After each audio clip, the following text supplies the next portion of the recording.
De Villiers, Philippe de Villiers qui s'installe. Cher Philippe, bonjour. Très heureux d'être avec vous comme chaque vendredi. Surtout qu'on arrive peu à peu à la fin de la saison, quasiment la dernière. Bonsoir Elliot, bonsoir Charlotte. Bonsoir. Emmanuel Macron qui doit s'exprimer d'un instant à l'autre. Il a choisi son heure. Bien sûr. Oui. Philippe de Villiers, il a choisi son heure. C'est-à-dire que il essaye peut-être de vous brainwasher. Mais à mon avis, il se doute de quelque chose pour ce soir. Philippe de Villiers, un peu de sourire, ça ne fait pas de mal, surtout que cette actualité est bien évidemment très lourde. L'armée israélienne qui a frappé plusieurs centres nucléaires iraniens et mis hors d'état de nuire des hauts dignitaires, des gardiens de la révolution, ainsi que des chefs d'état-major de l'armée iranienne. Alors je pourrais vous faire réagir aux déclarations politiques qu'on a pu entendre tout au long de la journée, mais vous avez souhaité revenir sur le témoignage bouleversant ce matin de Mona Jafarian, qui est une femme iranienne qui lutte pour le droit des femmes en Iran, qui est exilée depuis 12 ans, qui n'a pas pu remettre un pied en Iran depuis 12 ans, face à un régime qui a fait basculer l'Iran dans une république islamique. Donc je vous propose qu'on l'écoute et ensuite vous allez réagir. L'Iran d'avant, c'est ma mère qui m'a raconté ce qu'était l'Iran d'avant. C'était un pays où il y avait l'égalité des droits, où les femmes n'étaient pas obligées de porter le voile, où elles ont eu le droit de vote, elles ont eu le droit à l'avortement, il n'y avait pas la charia. Vous savez, ma propre mère, elle a participé à un concours de Miss, donc pour vous dire à quel point finalement c'était moderne. On avait Frank Sinatra qui venait chanter à Téhéran, enfin, et du jour au lendemain, cette alliance entre les Fédayines, les Moudjahidines, enfin tout ce qui était extrême gauche, léniniste, marxiste de l'époque, s'est allié aux islamistes et a fait basculer le pays en l'espace de quelques mois dans l'obscurantisme. Et d'un seul coup, l'âge du mariage pour les petites filles est passé à 9 ans. Elles étaient voilées de force à 6 ans. Les femmes ont perdu tous les droits qui étaient acquis. Lorsqu'il y a une actualité internationale brûlante, vous avez souvent cette phrase, et vous l'avez eue cet après-midi, moi je dis tout aux téléspectateurs, il faut toujours être prudent. Oui. Donc quel regard portez-vous sur ce qui s'est passé ces 24 dernières heures dans cette région-là et ces frappes israéliennes sur l'Iran? Alors d'abord, il faut bien comprendre que l'Iran est sans doute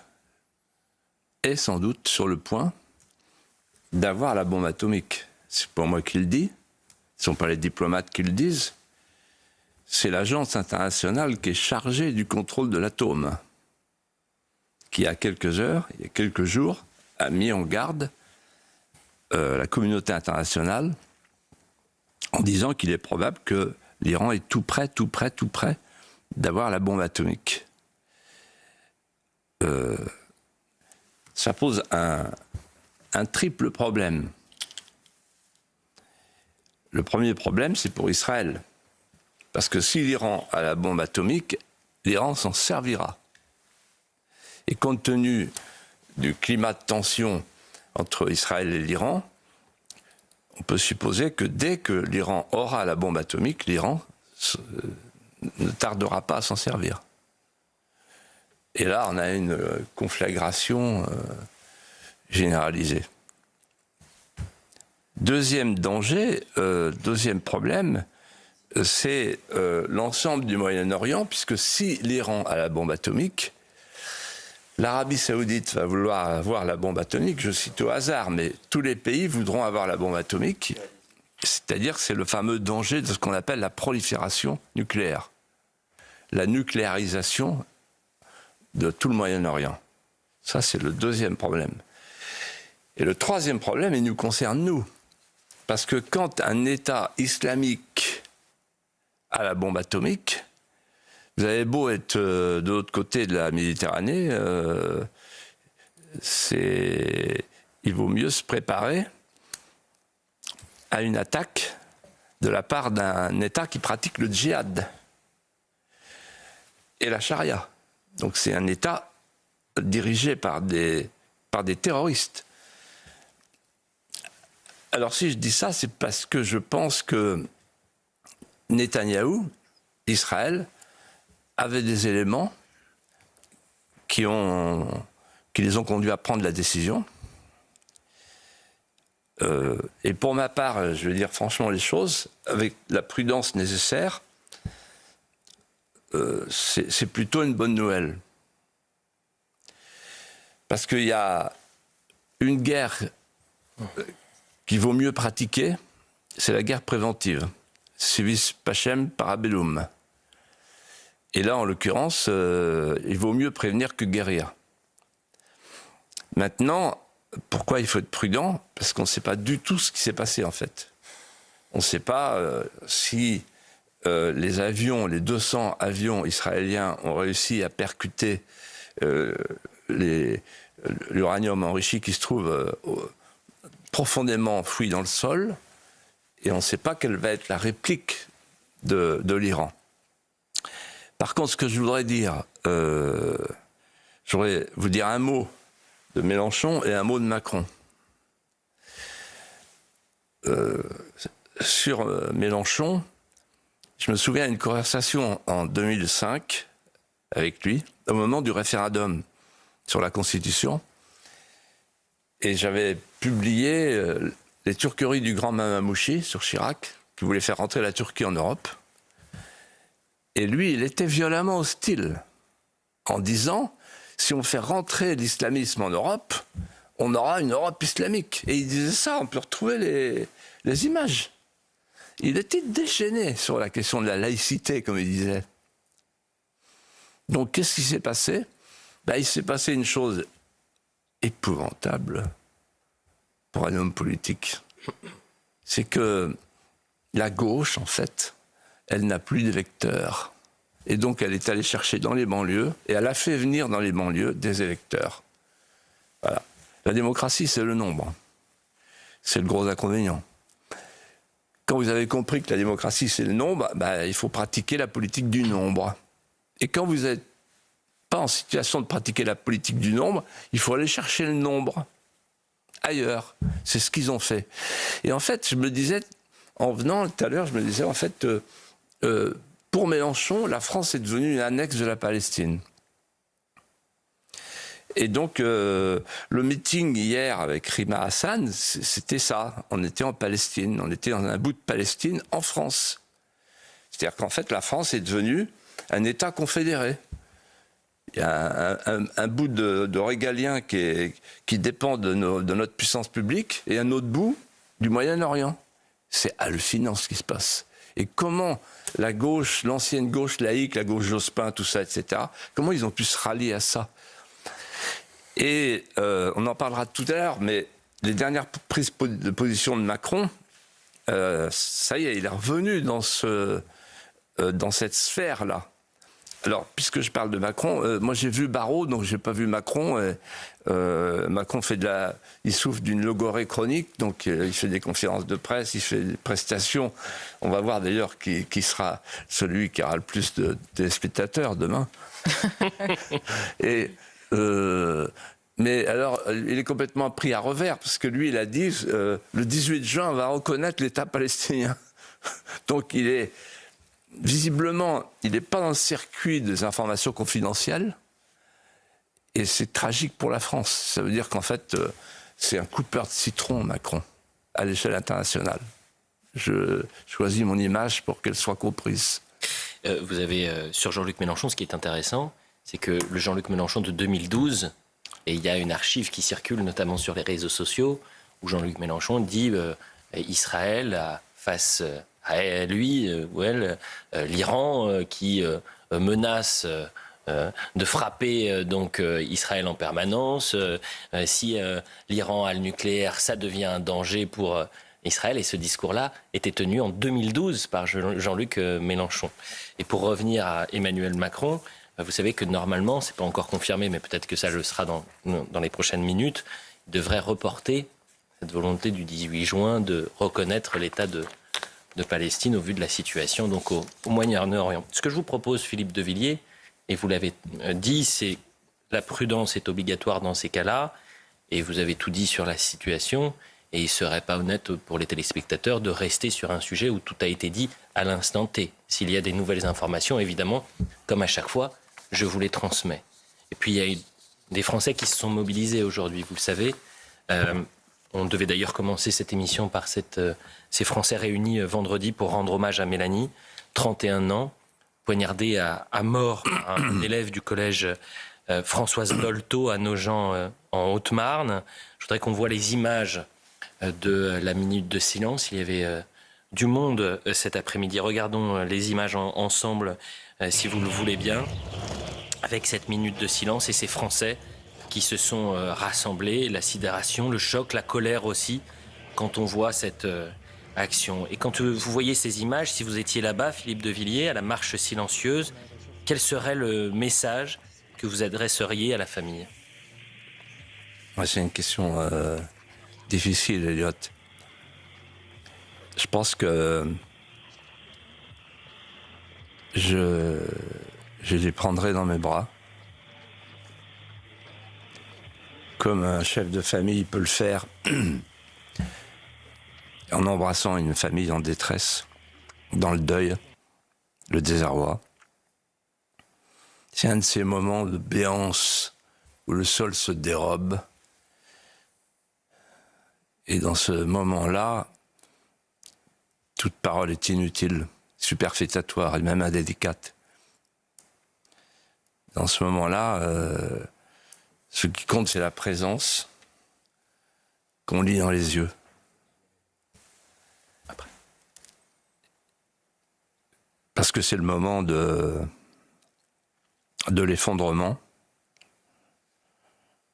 Seul le silence est grand, tout le reste est faiblesse. Et en regardant ces images et en écoutant votre question, je pensais à quelque chose qui m'a toujours marqué quand j'étais petit. C'était Victor Hugo quand il perd sa fille, Léopoldine.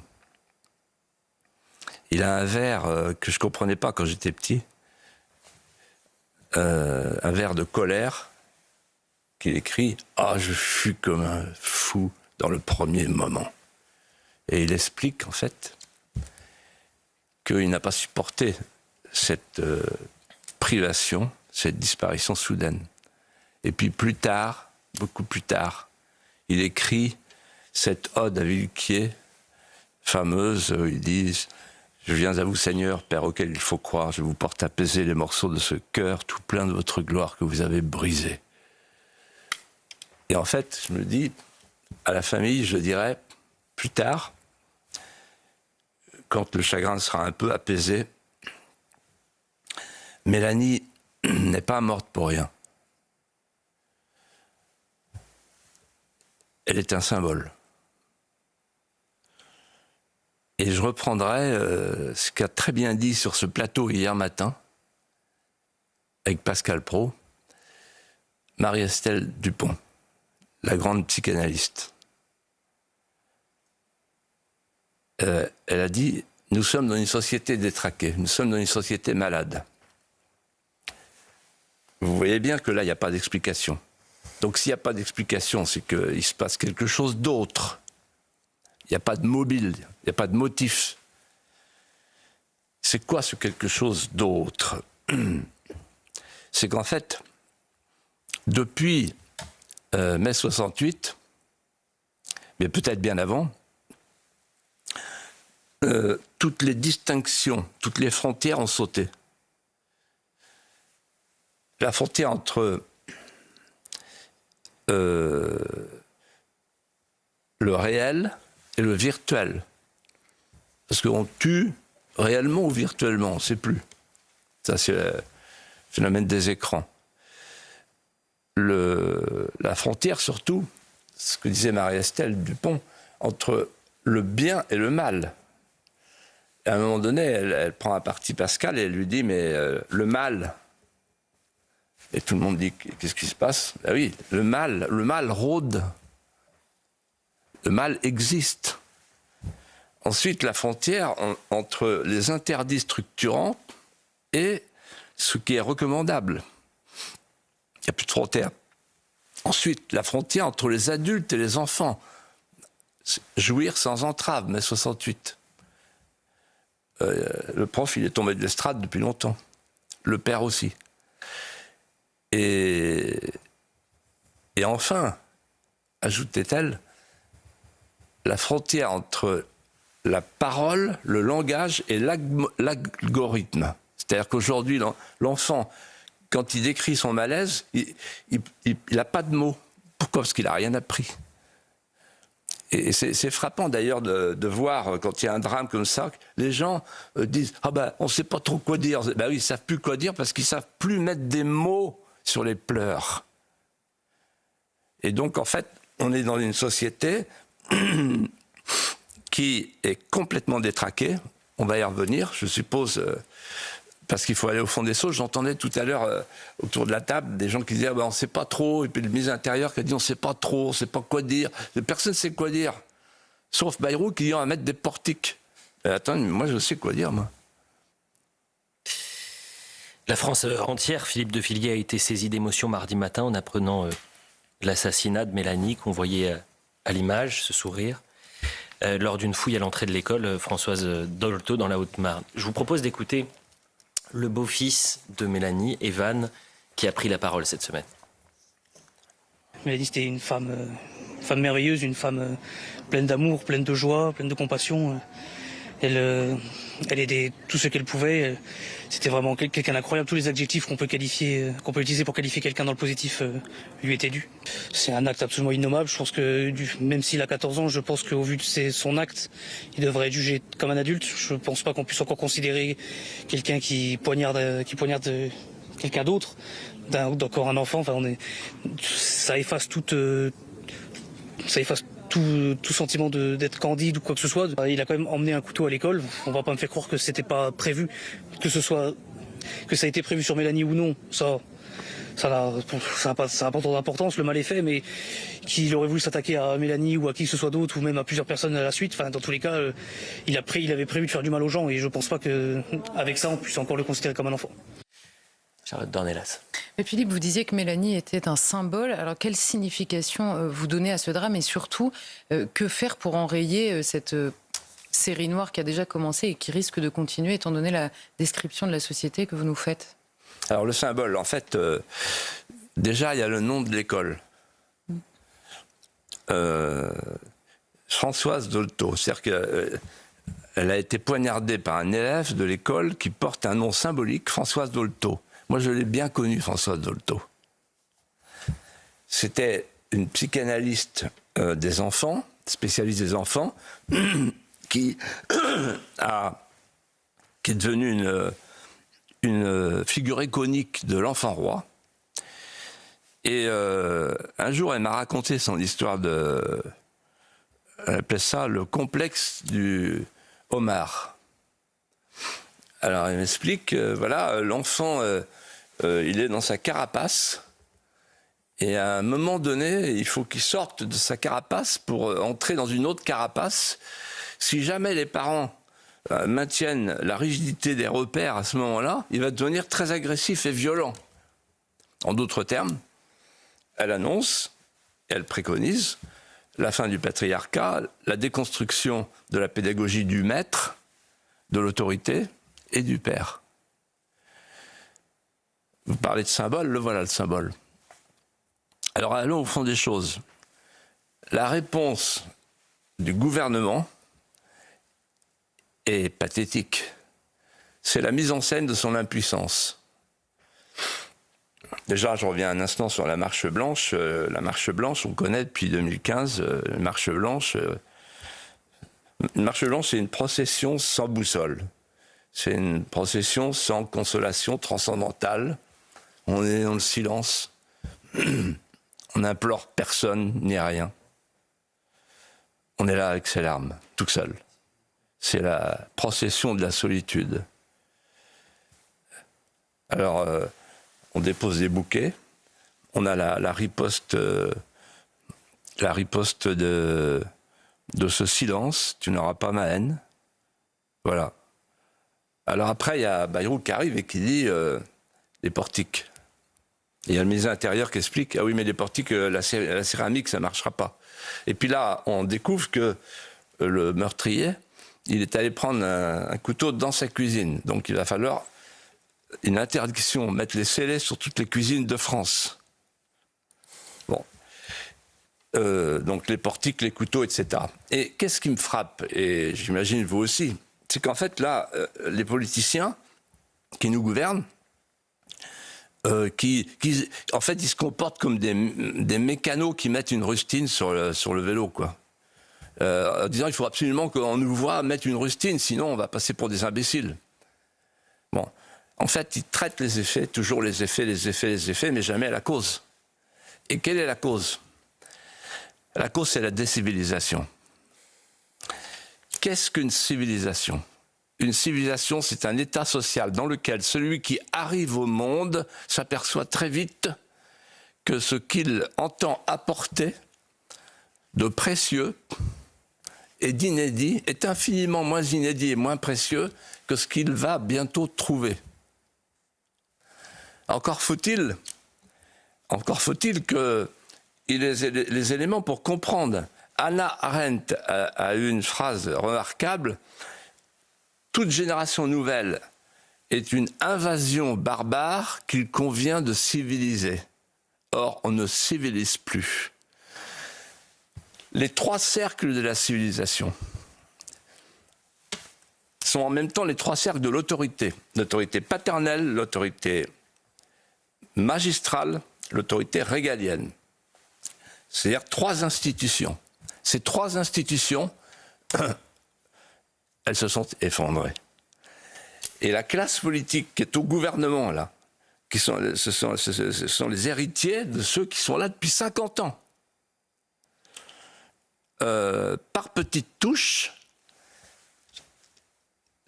ils ajoutent leur pierre de décèlement en s'étonnant qu'ensuite les murs porteurs, comme ils disent, en reprenant mon expression, sont en train de branler. Alors, l'institution familiale, par exemple, on a fait une société sans père, on a fait une société sans mère, on a fait une société parent 1, parent 2, on a fait une société sans filiation. Il n'y a plus de patriarcat, il n'y a plus de père, on voit le résultat. Et donc, première réponse, il faut refaire une société, il faut refaire une famille, et il faut arrêter de donner il faut un sens polysémique à la famille. La famille, c'est la famille hétérosexuelle avec un papa et une maman. Voilà. Et ensuite, il faut revenir sur la réforme de Giscard, je pense, et Pompidou. Il faut l'autorité paternelle. Il faut qu'il y ait quelqu'un qui commande. Sinon, ça ne peut pas marcher. L'autorité paternelle qui recouvre et qui protège l'institution du mariage, elle a été inventée pas pour les parents, pour les enfants, pour protéger les enfants, c'est-à-dire pour protéger le plus faible, y compris la femme. Parce qu'on voit Madame Vautrin maintenant avec les familles monoparentales, c'est-à-dire qu'en fait on continue à essayer de réparer ce qu'on a détruit pour le détruire davantage. Et on prétend que ça, ce sont des réformes. Voilà. Donc la famille. Vous noterez qu'on ne peut plus prononcer ce mot-là, la famille, ou alors il faut que ça soit polysémique. Toutes sortes de familles maintenant. Bon, et c'est pas fini. Deuxièmement, l'institution scolaire. En fait, on a une école déculturée, une école décoloniale, une école de la peur, de la honte. Et moi, je me souviens, quand j'étais petit, de mon professeur, M. Thibault, qui me disait « L'éducation, c'est l'imitation ». Il disait ça, c'est pas nous qui disons ça, c'est les Romains. C'est-à-dire, en fait, l'édification par l'identification. Et donc, ce jeune homme, le meurtrier, et tant de jeunes Français qui sont là depuis longtemps ou qui viennent d'arriver, si on leur proposait des petits miroirs d'enfance, et dans les petits miroirs d'enfance, des modèles, un peuple qui n'a plus de légende et condamné à mourir de froid, disait la Tour du Pin. Et De Gaulle avait une expression que j'applique à la situation. Quand on voit les victoires de Alexandre, on retrouve toujours dessous la pensée d'Aristote. C'est génial, en fait. En d'autres termes, si on donne à l'enfant une sédimentation avec des modèles d'identification, alors, je sais ce dont je parle, puisque je connais un endroit en France qui fête ses 48 ans aujourd'hui, où on fait ça. Et les enfants, ils sont ravis, ils partent avec des étoiles dans les yeux. Voilà, l'identification. Troisièmement, l'État. Alors sur l'État,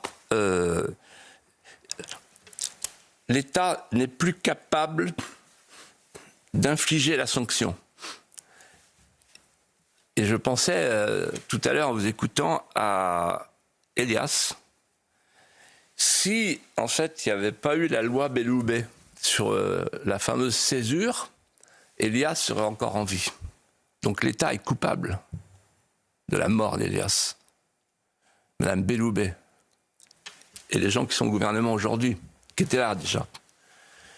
Deuxième exemple, la fermeté, le manque de fermeté. Si l'assassin de Philippines avait été obligé d'appliquer l'obligation de quitter le territoire, l'obligation, l'OQTF, obligation de quitter le territoire, les mots ont un sens. Si la langue française n'a plus de sens pour l'État, pour la puissance publique, c'est foutu, c'est fini. On revient sur l'ordonnance de Villars-Cotterêts. Eh bien, s'il y avait eu l'obligation de quitter le territoire, eh bien, Philippines serait encore en vie. Mais je vais vous dire quelque chose. C'est encore plus grave que tout ça. Une société, en fait, elle définit, sans le dire, une préférence pour la vie ou une préférence pour la mort. Or, notre société, elle suit la pente d'une préférence pour la mort. Une société qui abandonne le serment d'Hippocrate, elle glisse dans la barbarie. Quand, dans une maternité,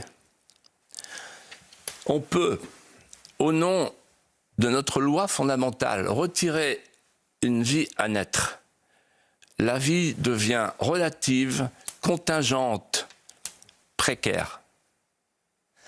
Quand dans un hôpital, dans un EHPAD, dans un établissement spécialisé pour les handicapés, demain, avec la loi du gouvernement, on pourra retirer une vie précaire ou une vie finissante, alors la vie sera là aussi relative, contingente, précaire. Et quand la vie est rendue relative, précaire, à l'échelle de la puissance publique, comment voulez-vous faire de la vie un principe absolu dans les écoles, dans les rues, dans les quartiers, pour les jeunes et les moins jeunes? En d'autres termes, les Grecs ont vu leur monde s'écrouler lorsqu'ils ont cessé de croire qu'au-dessus des lois de la Boulée, de l'Ecclésia, il y avait les lois immémoriales d'Antigone. Nous, on a bazardé les lois immémoriales d'Antigone et on prétend défendre la vie. On prétend dire aux jeunes enfants, la vie est sacrée. Non, la vie n'est pas sacrée pour les adultes, donc elle ne peut pas l'être pour les enfants. Pensez à ça. 48 heures, Philippe de Villiers, avant le meurtre de Mélanie, Emmanuel Macron s'est exprimé à Nice à l'occasion du sommet sur les océans. Et qu'a-t-il dit? Il a défini ce qu'il considère être comme les vraies priorités du pays, le climat et la nature. Mais il a eu une phrase qui a choqué par sa violence. Certains préfèrent, pendant ce temps-là, plutôt que de parler du climat, brainwasher. Alors je traduis en bon français, c'est opérer un lavage de cerveau sur l'invasion du pays et les derniers faits divers. Et 48 heures avant cette déclaration d'Emmanuel Macron, un père de famille qui avait perdu son fils au soir de la finale de Ligue des Champions à Dax, tué de coups de couteau dans le thorax, le père de Benoît a pris la parole. Et je vous propose qu'on écoute le papa de Benoît. Je vous remercie du fond du cœur, on vous remercie du fond du cœur, Maëva, et Marina. Pour Benoît, notre enfant, notre fils, qui allait avoir 18 ans aujourd'hui. Voilà, aujourd'hui, il allait avoir 18 ans et se réjouissait de fêter ses 18 ans aujourd'hui avec ses copains. Il a fallu qu'une racaille de merde vienne lui enlever la vie. Voilà, je pense que je vais arrêter là. Et encore une pensée très forte pour Benoît. Et encore merci beaucoup à tous d'être venus. Merci beaucoup.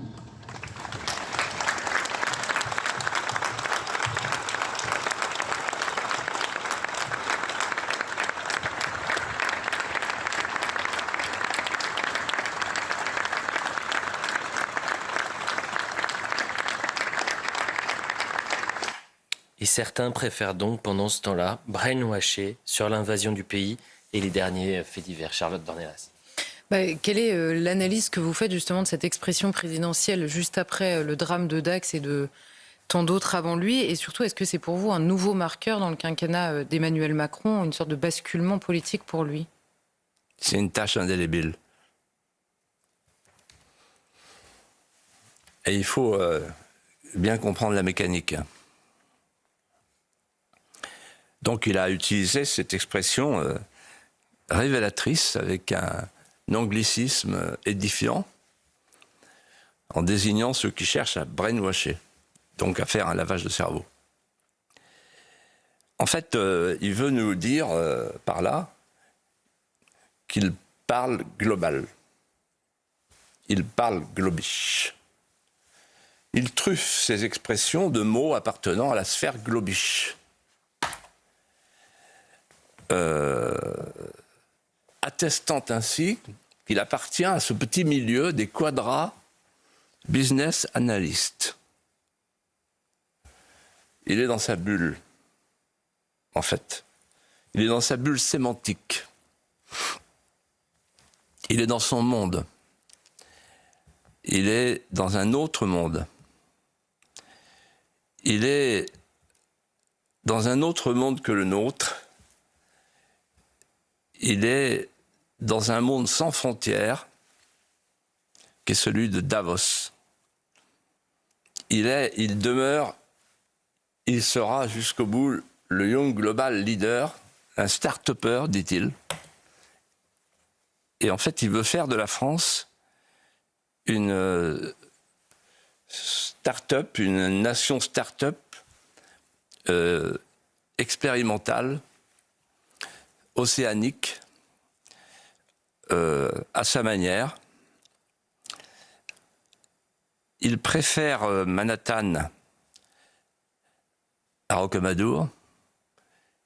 Il préfère, ça il me l'a dit, il préfère Davos ou Bruxelles à Vesoul. T'as voulu voir Honfleur, on a vu Vesoul, et on a vu ta mère. Bon.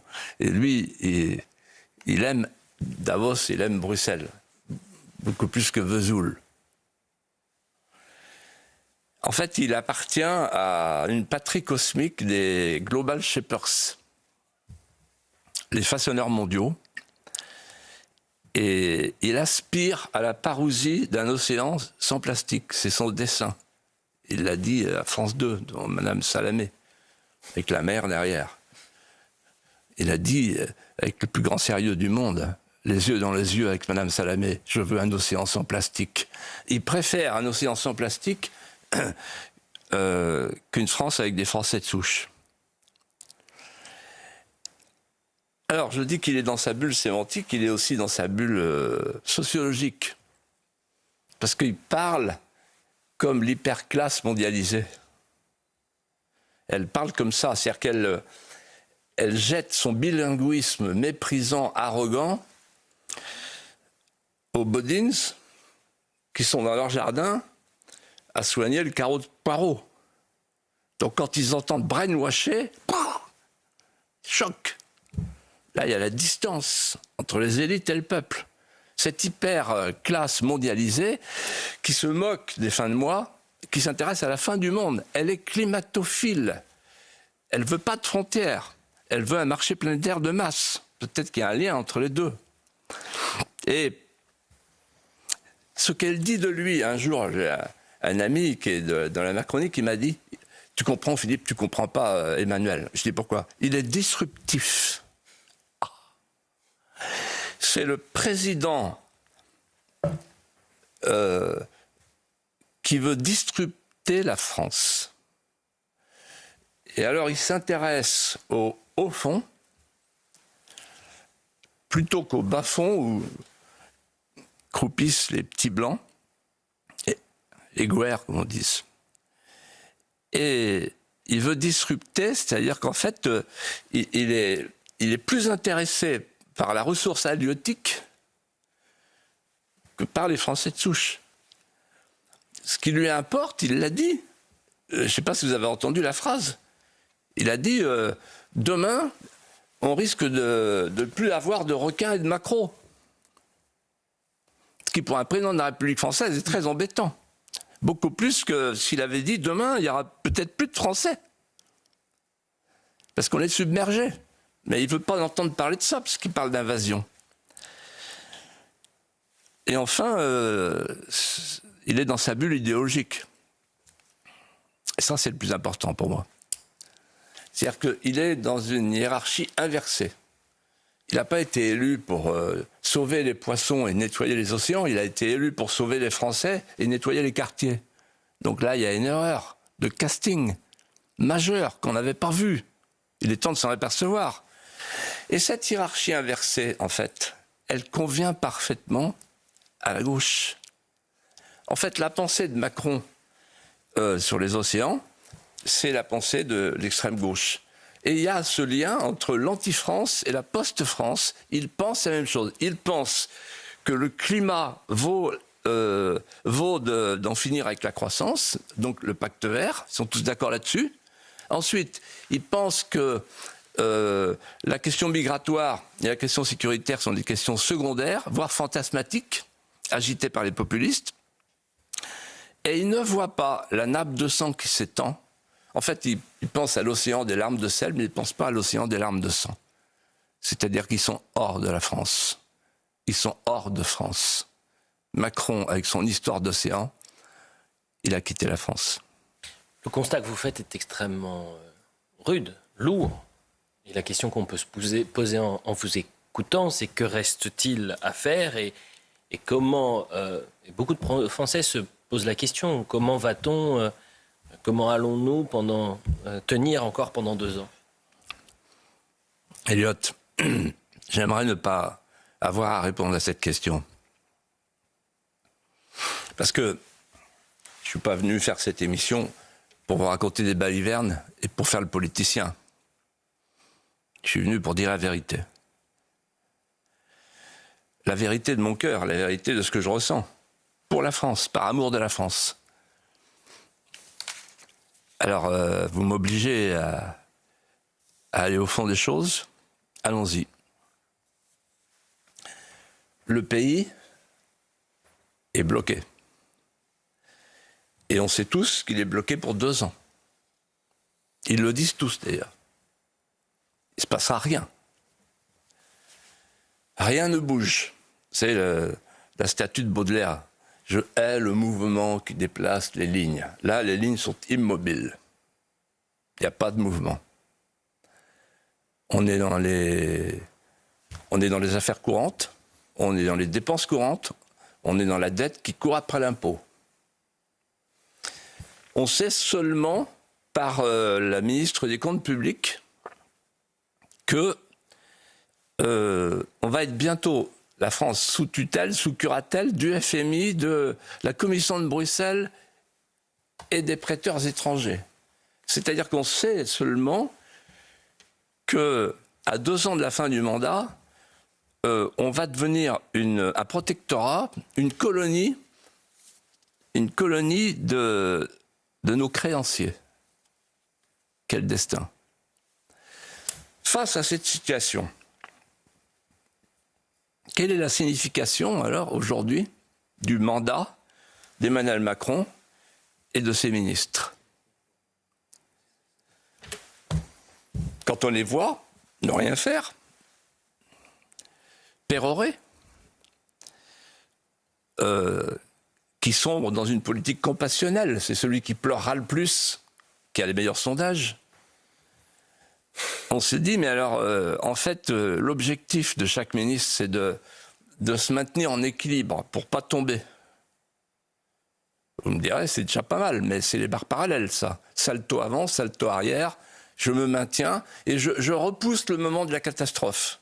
C'est-à-dire, je m'approche de l'abîme, mais je ne regarde pas l'abîme et j'éloigne le moment où on va y tomber. En d'autres termes, on n'est plus dans la politique au sens du service sacrificiel. Je me sacrifie pour les Français. On est dans l'hédonisme et le consumérisme politique. Comme à la grande surface. Quant à Emmanuel Macron, qu'a-t-il fait? Il a fait la morale aux Français en leur disant « Vous pensez de travers, vos priorités ne sont pas les bonnes ». Et il a ajouté « Moi, ma priorité, moi, la question centrale de mon mandat finissant, c'est le climat ». Alors là, on peut se dire il est déconnecté. Il est plus dans le réel. Il est plus dans le même océan. Il est plus dans les mêmes eaux. C'est-à-dire qu'il n'entend pas le cri d'appel, le cri de détresse qui monte de tout le pays. Il ne voit pas le long cortège des âmes suppliantes et qui lui disent « Monsieur le Président, protégez-nous. Monsieur le Président, faites en sorte que la peur change de camp. Monsieur le Président, on veut retourner chez nous. On n'est plus chez nous. Monsieur le Président, le pire exil pour un Français, c'est pas d'être arraché à son pays, c'est de ne plus rien y trouver de ce qu'il y a aimé. Monsieur le Président, faites quelque chose pour nous. Rendez-nous la France. » Pas de réponse. Silence. La main en visière, parce qu'il y a des mouettes qui meurent en mer. Il s'en fout. L'autorité régalienne a été inventée il y a fort longtemps en France. C'est l'État qui a inventé la société, c'est l'État qui a inventé la France. L'autorité régalienne a été inventée pas du tout pour les féodaux, les puissants. L'autorité régalienne a été inventée pour la protection, le secours, le soulagement de ceux qui ne sont rien et qui n'ont rien pour se défendre. Les sans défense, les sans voix, les victimes du mal qui rôde, les victimes des routiers et des écorcheurs, comme on disait au temps de Jeanne d'Arc. Et d'ailleurs, très tôt, dans notre histoire, l'autorité régalienne a revêtu des allures familiales d'une autorité paternelle toute abandonnée au petit peuple des parias. Alors, quand je vois que Emmanuel Macron insulte les Français qui souffrent, qu'il appelle les drames récents de faits divers. On a vu le papa de Benoît à Dax. Sa réponse, c'est insupportable, c'est monstrueux. Et je pense en cet instant à la mère d'Elias, qui s'est exprimée récemment. Je pense aussi à celle qu'on a oubliée, mais la femme du gendarme Comines, vous me le rappeliez au téléphone. Harmonie Comines. Harmonie Comines qui dit « La France a tué mon mari ». Évidemment, on pense aux parents de Philippine, on pense aux parents de Thomas, etc., etc. Et tous ces parents qui ne pourront jamais revivre. Aujourd'hui, peut-être qu'ils nous écoutent. J'espère que mon propos est un baume au cœur. Mais ils ne peuvent pas ne pas se dire, ce président, ce chef de tribu, ce chef de famille, il ne trouve pas les mots, il ne pense pas les plaies, il n'essuie pas les pleurs. Alors, s'il n'essuie pas les pleurs, c'est qu'il n'est plus à sa place. Sa place, c'est celle du souverain magistrat, c'est celle du chef de famille, grand consolateur, c'est celle du dépositaire, du régalien, des tendresses françaises. Dans l'histoire de France, y compris l'histoire récente, quand un président sent que le pays lui échappe et qu'il y a une distorsion entre lui et son peuple, il s'en va. On pense à Mitterrand en 1924, on pense à Coty en 1958 et on pense au général de Gaulle en 1969. Il s'en va. Alors moi, je m'adresse au président de la République en lui disant ceci. Monsieur le Président, vous voyez bien l'état du pays. Il n'y a plus d'obéissance, d'assentiment. Vous souffrez de ce qu'on appelait à Rome l'odium plebis, la haine du peuple. Vous n'avez plus la main, vous ne savez plus prévenir, vous ne savez plus réconforter, apaiser. Alors, il faut partir. L'océan vous attend. En fait, vous n'êtes plus dans la fonction. J'ai vu ça le jour où vous avez nommé votre meilleur ami au Conseil constitutionnel et j'ai pensé à l'empereur Caligula qui avait nommé son cheval consul. C'est la fin. Il faut partir. En fait, il faut que vous donniez à vos rêves d'altitude océanique leur plein essor, pour que votre intelligence du monde soit à sa juste place. Quand vous êtes arrivé, on vous a confié la souveraineté nationale. Vous avez voulu en faire une souveraineté européenne. Et maintenant, vous n'avez plus de pensée que pour les océans. Vous voulez passer de la souveraineté européenne à la souveraineté océane. Moi, j'ai une place pour vous, Monsieur le Président. Une place à créer. Président des océans.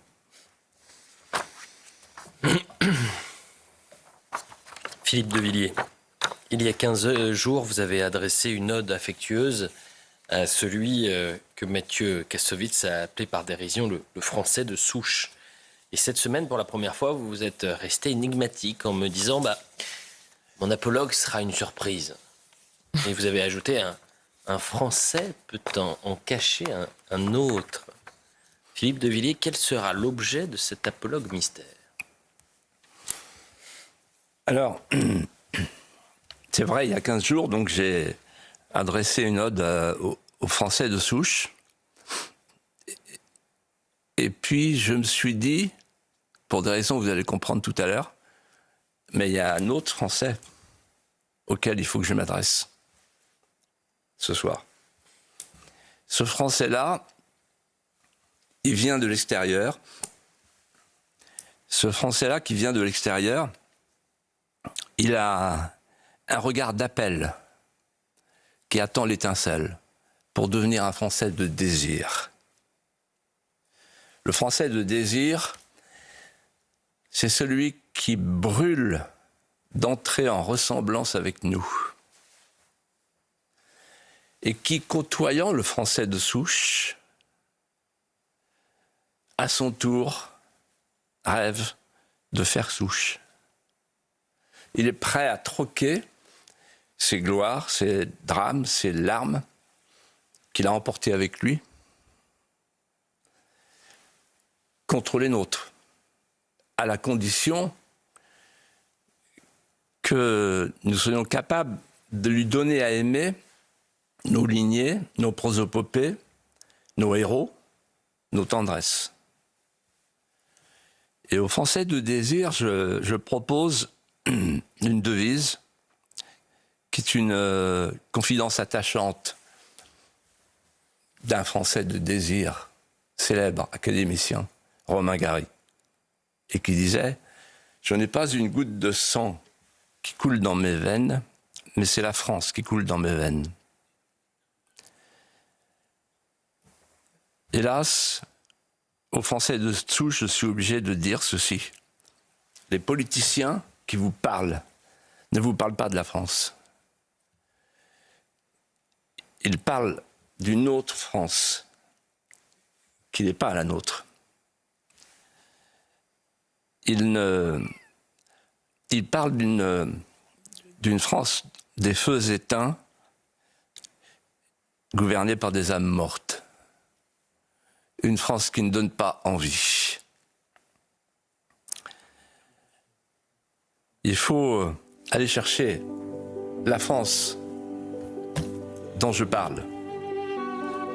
La France des grandeurs cachées.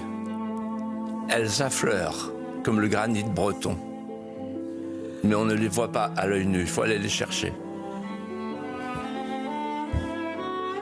Et dans cette France des grandeurs cachées, il y a la première en fait, celle des charités fondatrices. La France est ce pays où il arrive que les fleurs se mettent à éclore en plein novembre. Pourquoi ?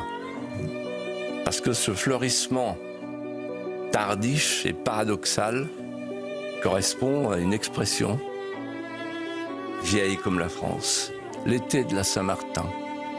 Pourquoi ? À cause d'un soldat qui s'est arrêté au bord de la route, qui a rencontré un homme nu, affamé, grelottant de froid. Et d'un coup d'épée, il a déchiré son manteau, il lui a donné la moitié du manteau. Là, la France est née. Elle est née à sa vocation. La France est ce pays qui est né de l'esthétique de la miséricorde. Mais la France n'est pas née que de cela. Elle est née aussi d'un autre symbole. Elle est née d'un échange symbolique de deux offrandes. Celle du mouchoir de la dame et celle de la prouesse du chevalier. Lorsque Godefroy de Bouillon, l'avoué de Jérusalem, rencontre à Jérusalem, croise une princesse sarrasine. Il enlève son aume et il s'incline. La princesse a un léger mouvement de recul. Ne craignez pas, madame. Et il lui dit, dans le pays d'où je viens, dans le pays qui est le mien, il n'est nul prince et nul paysan qui ne fasse honneur aux dames. La France est ce pays qui est né des élégances qui mettent la société en coquetterie de politesse et de bons mots. Et puis, aux Français de désir, je dis ceci, allez plus loin. Faites-vous votre propre voyageur, votre propre enquêteur, et vous découvrirez les secrets de la France. Je vous en donne trois. Trois nombres d'or d'un peuple et de son génie. Le nombre d'or des cathédrales, quand ce n'est plus la pierre qui tient la lumière, mais la lumière qui tient la pierre. Le nombre d'or du jardin à la française, connu dans le monde entier, envié dans le monde entier. Quand l'ordre devient symétrie, quand la justice devient perspective. Ça, c'est la France. Et enfin, le nombre d'or le moins connu. Le nombre d'or de ces milliers de petits villages à flanc de coteaux qui faisaient dire au baron Haussmann, regardez cette merveille, l'harmonie des lignes, la gratuité des finitions et l'échelle humaine. Et en fait, à chaque fois que je traverse la France, je me dis, mais il n'y avait pas d'architecte, on n'avait pas Le Corbusier, on n'avait pas tous ces architectes qui nous ont détruit la politique de la ville. On avait des petits artisans qui avaient le sens du beau. La France est une école de goût. La France est celle qui a su accueillir Plotin, l'architecte grec, qui disait « L'architecture, c'est ce qui reste la pierre hautée ». Et puis enfin, évidemment, il faut dire que la France est le seul pays au monde qui est né d'un acte littéraire. C'est-à-dire que le trésor de l'âme française, c'est la langue commune. Qu'est-ce que ça veut dire? Ça veut dire qu'en fait, on peut entrer en France par la langue. Côté cœur. Et à ce moment-là, on devient voisin de bons mots, voisin de sentiments, voisin de romances. Et très vite, on va se mettre à prononcer ensemble les mêmes paroles gourmandes. On goûte ensemble, on vibre ensemble. Et la littérature devient alors le miroir commun du chahut de nos âmes.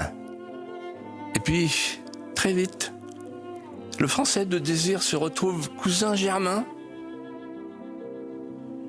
avec le Cid, avec Gavroche, avec le Petit Prince.